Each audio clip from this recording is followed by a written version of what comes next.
How does I hate asking this question, but I have to ask it. How does it all feel right now? It feels satisfying. It feels really right. We've been so fortunate to have 5 healthy seasons that have been supported. Oh, sure. Should I start over or? No. Okay. We've been very lucky to have, 5 great seasons. I mean, that's more than a lot of shows can say. And we have the fans to thank for that. Obviously, we have our supportive sci-fi and UCP, and we have our amazing writers' room. And people keep asking, is it bittersweet? Is it sad? And I don't feel that way. I feel so satisfied with the final 6 episodes and how they honor, the mythology of the show and preserve the legacy of the show. And I can't stress enough that I think the fans are just going to love the final episode, because it doesn't feel like the show is ending. It feels like it just continues to live on. And I think we all cried when we read it. It's probably my favorite episode of the entire series, as hyperbolic as that is. It's great. I thought when you came on the show, you were like, the show needed a juice, and Claudia gave it that juice. Oh, thank you. Yeah, that must have been amazing. Walking in, and then did everything seem to click for you guys? After Claudia's presence. I suppose it did. I mean, I'm hesitant to I don't know, take credit or anything but my favorite memory on set is my very first day. Coming in and meeting Saul and filming that great scene where Claudia kidnaps him with electrified handcuffs. I mean, I was nervous. I was 18 years old. I was coming onto a set that had already been, operating for a while and had found their groove, as much as they can in their first season, while still figuring out what the show was. And so there was a bit of a learning curve, but Saul immediately just made me feel so welcome. And if I had a question, I deferred to him because he's the master, and he didn't talk to me like I was the new kid. He talked to me like I was part of the family and his collaborator, and that respect and comfort has just developed even more and endured and made me really feel like the fourth leg of the table, and our table now has 5 legs with it's a 5-legged table with Aaron. It's I don't know what more I can say. It feels good. What's your favorite thing about playing Claudia? My favorite thing about playing Claudia is her humor.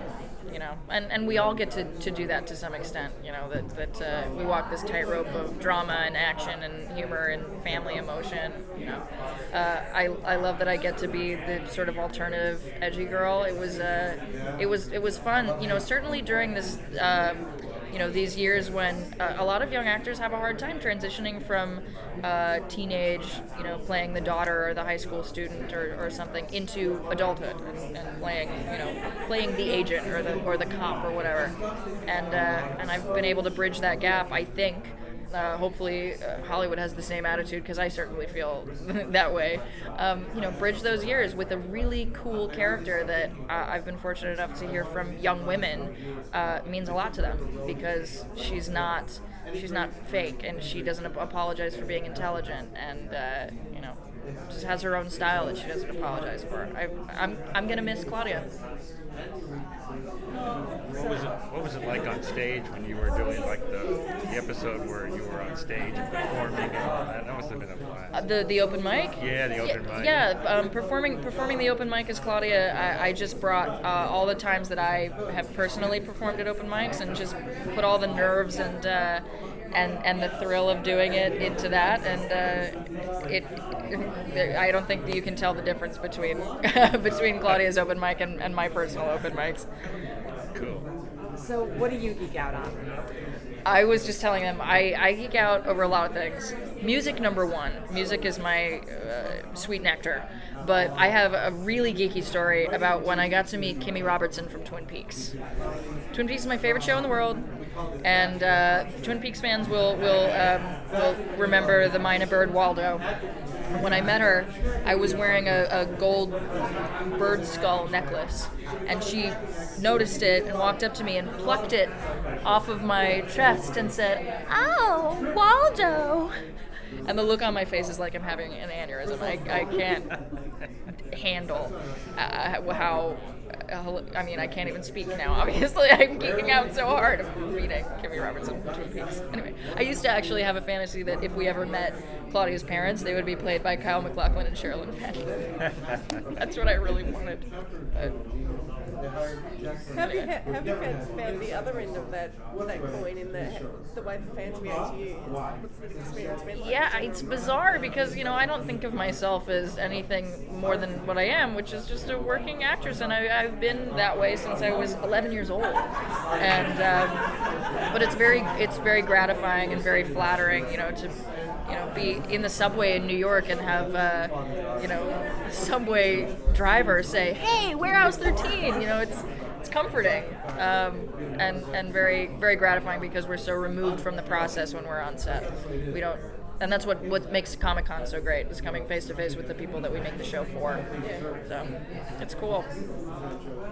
And then eerie that I have an action figure that people are buying. Which I love. Of course I have one. My mom has one. My mom loves hers. Mine is in a box in storage. My mom's is prominently displayed. I think my dad does too. Yeah. So did you imagine then, like your kids pulling out an action figure? Whoa, kids. Who knows? I mean, action figure. never say never. I wish it is really just a statuette. So I wish it had, how do you say that? Animated joints. But it doesn't. Maybe the next iteration, the next generation of Claudia Toy will be an actual bendable thing. No Barbies though. Definitely not. No Barbies. We got the sign. So. All right. But thank you so much. Thank you. And thank you for Claudia. You did an awesome job. Oh, please no. It's been a pleasure and an honor for It's been all fun to these years. watch. Thank Fun to you. watch. Bye.